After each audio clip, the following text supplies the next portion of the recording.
tonight. Peavey Mart announces it's closing all stores across the country. New research says having ADHD could shorten your life expectancy. And a Saskatoon cat rescue looks for a new home and forever homes for their four-legged friends. This is CBC Saskatchewan News.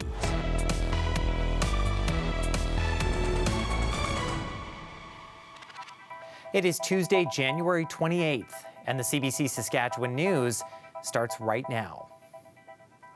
I'm Ethan Williams in for Sam McKeag. Thanks for joining us. An iconic Canadian farm supplies staple is calling it quits. After nearly 60 years in business, Peavey Mart says it's done. It's closing all of its locations across the country and seeking creditor protection. Alexander Silberman has the details. Jeez, disappointing. At Peavey Mart stores across Canada, shoppers headed in to find a bargain, met by signs announcing the retail chain's looming closure. It'll be a big change. We're gonna miss it for sure. Late last week, the Alberta-based company first announced plans to restructure, shutting down nearly 24 stores in Ontario and Nova Scotia. Then on Monday night, Peavey Industries LP, the chain's owner, told shoppers it would be shutting down nationwide, with some closures beginning immediately. In a statement, the company says it faced unprecedented challenges, citing record low consumer confidence, inflation, and rising costs. Though some say the mid-sized chain may have expanded too fast at a time in which it faced tough competition. Brick and mortar is a hard game right now, no matter who you are. But if you have something that can be replicated online in cheaper, I think it's really tough. Peavey Mart had 90 locations across the country. Its origins date back to the 60s, and it's been Canadian-owned since 1975. I'm so sad they're closing. It's the best store. Rural shoppers like Melanie Roth depend on the store for a range of specialty supplies. Clothing for farming and gardening, fencing, even live chickens.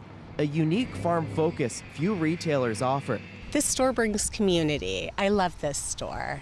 And you know, I don't mind going to Walmart and things like that, but I love going to places. This is what keeps a small town together. Fans of Peavey Mart say the store was an essential service for many rural communities, making it easy to quickly pick up everything from a bag of horse feed to a piece of farm equipment. And when it closes its doors, many say their best alternative will now be to shop online. Alexander Silberman, CBC News, Uxbridge, Ontario. Now, according to its website, Saskatchewan has 12 Peavey Mart locations across the province in communities including Kindersley, Swift Current, Yorkton, and Weyburn. One city councillor from Weyburn, who used to work in the Peavey Mart there, says losing the stores will be tough, and many shoppers agree. Any town that has a Peavey Mart in it is going to be impacted because it's the loss of jobs, it's the loss of taxes for the city, which is to me a very underlying thing because we definitely don't want to see job loss in our community.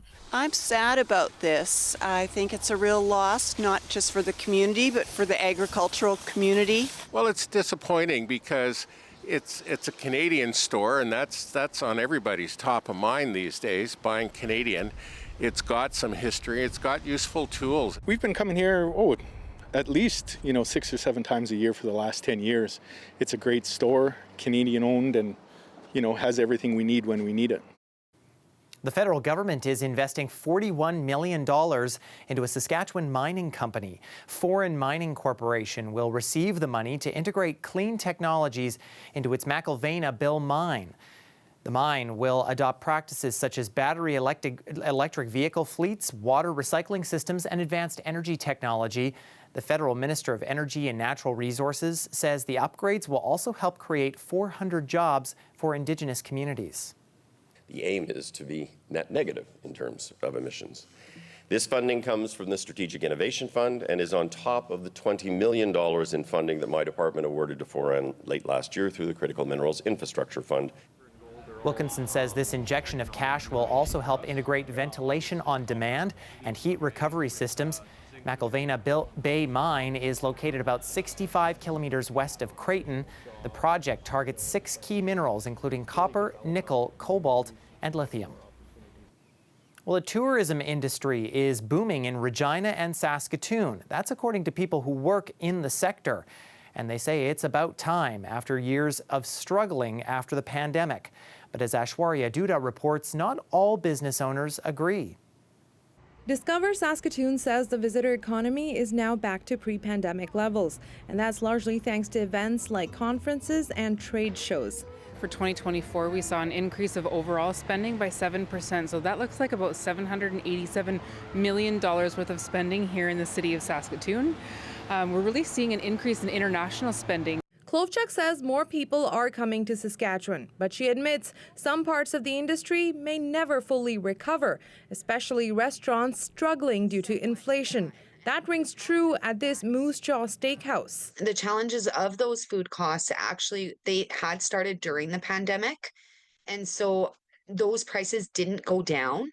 It's been 5 years since the first cases of COVID-19 in Saskatchewan, and the recovery has been rough. While challenges from the harsh economic conditions persist for some businesses like Street Steakhouse and Bar, it survived some of the most difficult times. Street says U.S. President Donald Trump's promise to impose tariffs on all Canadian goods is just adding to the problem. The cost went up by double, and within months, and we're still charging the same amount. Tourism Regina also says 2024 was a good year. It says overall spending was up and there was a rise in hotel occupancy levels and airport traffic. This travel and events blogger says the province is underrated and has something for everyone. Saskatchewan is a hidden gem. It's one of those places that until you experience it, you might think of it as just in the middle of nowhere. But our culinary scene is top-notch. Add in a few marquee events, including the YXC Urban Games and the Vanier Cup, Country Thunder and the Jazz Fest, and there's no doubt the province will continue to grow tourism in 2025. Ashwarya Duda, CBC News, Saskatoon. Ochapowace Nation is working to build a wellness and recovery centre to help those struggling with drug addictions. The planned $6 million facility will be built on the reserve south of Broadview. Chief Shelley Bear described the situation on Ochapowace as a crisis that is impacting people of all ages. She says many parents have lost their children and children have lost their parents. Called a state emergency due to the losses, not only the suicides within the nation, but the overdoses of fentanyl and overdoses from opioids. The Mosaic Mining Company has donated $500,000 toward the 20-bed project. The province says it will provide money to help run the facility once the centre is built. It's hoped construction will begin this spring. A Saskatoon cat rescue organization is at a crossroads. It's looking for a permanent building after taking in a flood of stray cats. Helena Mahalik has the details. She just came in this weekend. SOS Prairie Rescue has been saving cats across the province since 2019. The volunteer-run group relies on foster families because it doesn't have a permanent building.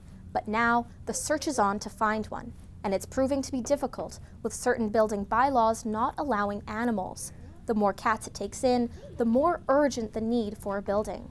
Just because we've grown so much, we took in over 675 cats last year, so we do have the need to have a space to receive cats, temporarily house them, as well as like have people come and meet for adoption. So yeah, we're really finding that we need our own space as we grow. The group has been working out of McGill's industrial office, which it says is not an ideal storage space. They want an area where cats can stay. SOS took in more than 75 cats in the 2 weeks leading up to Christmas. That's an all-time high, according to the group's president. Cats came in one cage, 11 cats, and they got dropped off at the door, you know, so it's just never ending of what we see and just trying to find a home for those cats and get them the health care they need. SOS says it's helped more than 100 communities tame their feral cat populations since it began. Volunteers go into rural communities, catch the cats, neuter them, and release them back into the wild. Wenninger says the rescue has received tons of cats from up north, rescuing more than 100 from the Larange and Stanley Mission areas alone last year. We are just about always full, always at capacity. trying to help more cats, and we just have right now, like, we have kitten season looming, so that pressure to spay and neuter as many cats, especially those trap, neuter, release cats, before they start having kittens outside and the population grows. The group relies solely on community donations and fundraisers, such as karaoke, bingo, and food drives. SOS took in more than 675 cats last year and works with more than 85 foster homes across the province. Helena Mahalik, CBC News, Saskatoon. Well, the wind was certainly blowing the leaves, well, not the leaves, the branches on the trees out there across the province today, but the temperature's still quite mild for this time of year. It looks like that'll continue for the next couple of days before some colder weather sets in. And it also looks like we may see some more snow in much of the province in the coming days. Stay with us. I'll have more details in your forecast after the break.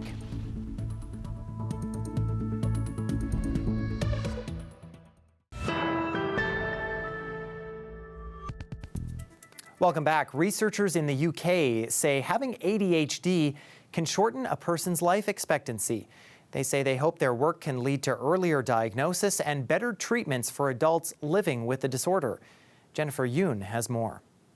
I found out I had ADHD this year too. Does anybody have that? For the stand-up comic, joking about his ADHD is a coping mechanism, but he wonders I'm turning 50 this year. What his life would have been like if he had received treatment earlier. I think a lot of things would have changed. And I went through that process of just kind of mourning that life. People with attention deficit / hyperactivity disorder have a hard time focusing, and they're at higher risk of health issues like reduced sleep, substance use, and suicide, all factors that can contribute to a shorter lifespan. British researchers found men with ADHD lived 4.5 to 9 fewer years than their counterparts. For women, it was 6.5 to nearly 11 years on average.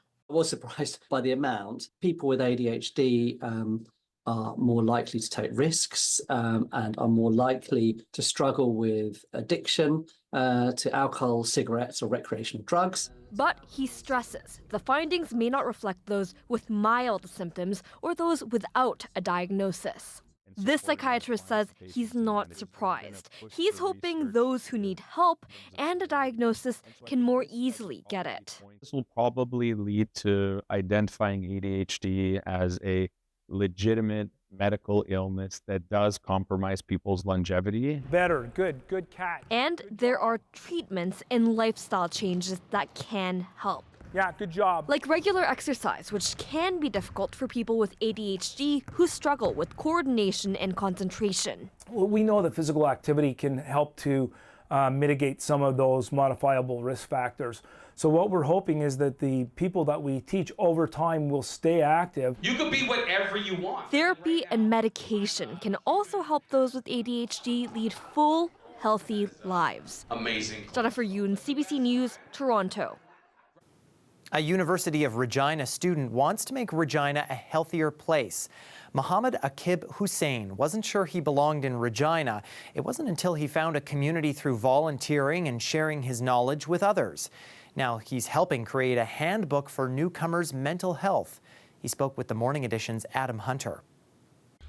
So this is something I keep saying every time someone asks me this question. So back in 2021, when I had to pack 2 luggages, like all my life, into just 2 23 kgs luggages, I didn't know what to pack other than 2 winter jackets and a heart full of hope to create a world where not everyone feels as nervous or as scared to move all the way across the world, right? So when I moved to Regina at first, it was a lot to take in. It was a new culture, new education system, new weather condition. So it was a lot to get used to, I had to get used to. So yeah, I felt like an imposter. I felt very new. I felt very, off-guarded. Yeah. You want to make it easier for people to make that 100%. transition. 100%. Did you find it difficult for yourself? Did those things exist? Honestly, it was a bit difficult, but I think there are a lot of resources available. But the resources are just not as visible as we want. That's why the whole initiative about the the handbook came in. So the mental health handbook that you were talking about, the main reason we started working on that project was so that people don't have to look out and like reach out to 100 other people to get all the information. That book consists of different sorts of food bank information, care thrift information, different sorts of mental health resources available in Canada or in Saskatchewan in general, so that they can reach out to the helplines if they're going through any sort of trauma or trouble or, any mental disorders. So I think it is really important for us to bring up initiatives like that, where we can just provide people with the resources as a starter pack to, get themselves in sync with the province or the new environment in general. What makes a healthy society to you? A healthy society is something where everyone feels included, regardless, as I mentioned, of their physical features, their race, their gender, their color.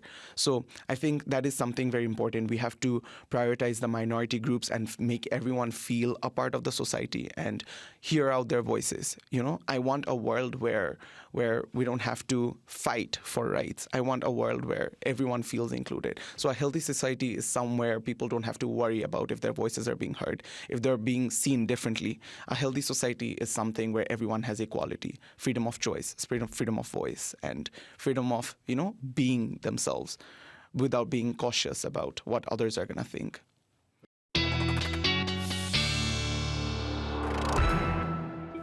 Well, another day of melting snow across the province, including in Saskatoon, where we're taking a look at the city right now.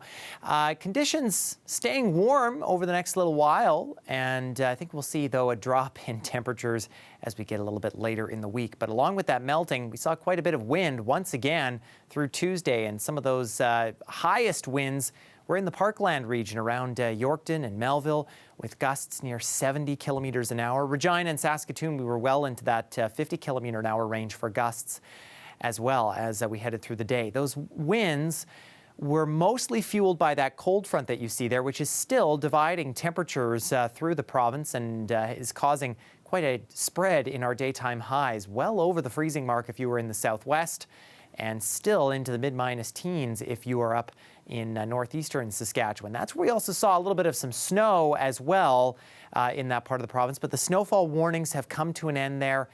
That cold front was bringing some flurries to portions of the northern grain belt and into central Saskatchewan through Tuesday, but those have kind of started to dissipate as well. I think that snow going to continue to move out overnight, but we're watching our next weather system, which is quickly developing in northern Alberta, which is going to bring some snow through mostly central Saskatchewan and into the Churchill region as we get later into Wednesday.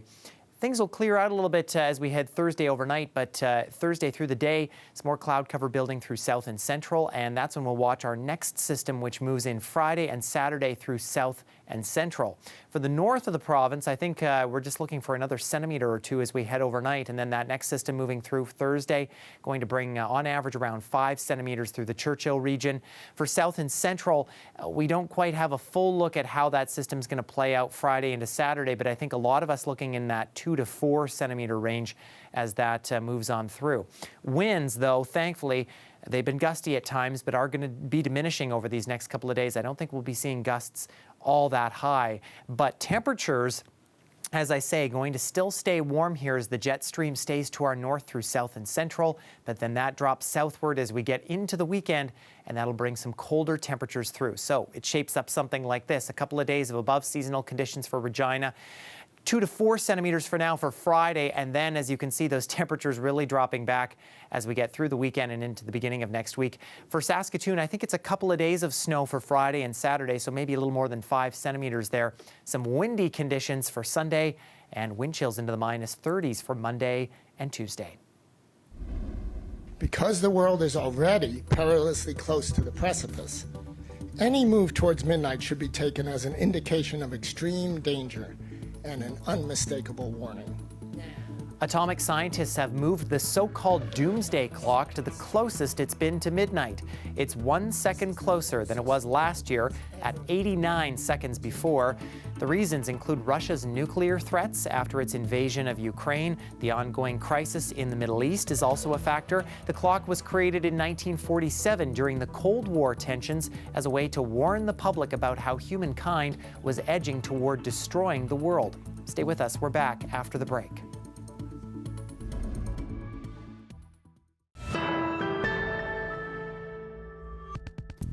Prime Minister Trudeau has signed an agreement to provide nuclear technology to Poland. Afterward, he and Prime Minister Tusk held a news conference in Warsaw. As Evan Dyer reports, much of the focus became about U.S. billionaire Elon Musk. The tenor of their remarks during their news conference, both from Prime Minister Trudeau and Prime Minister Tusk, had a lot more to do with the threats to democracy. And of course, they're speaking in light of recent events in the United States, Elon Musk's notorious gesture that he made during the inauguration of Donald Trump, and of course also reflecting on yesterday's events that were marked here, the 80th anniversary of the liberation of Auschwitz. And both leaders sounded a warning about threats to democracy in Europe and in North America. Social media companies, amongst others, have a responsibility to ensure that messages of hatred and incitement to violence have no space or no amplifications within their platforms. Poland is, of course, the country that lost the largest proportion of its population in the Second World War, that suffered the most under Nazi occupation. And so there was quite a bit of shock here at that gesture by Elon Musk, which was really unambiguously seen here as intended to be a Nazi salute. Evan Dyer, CBC News, Warsaw.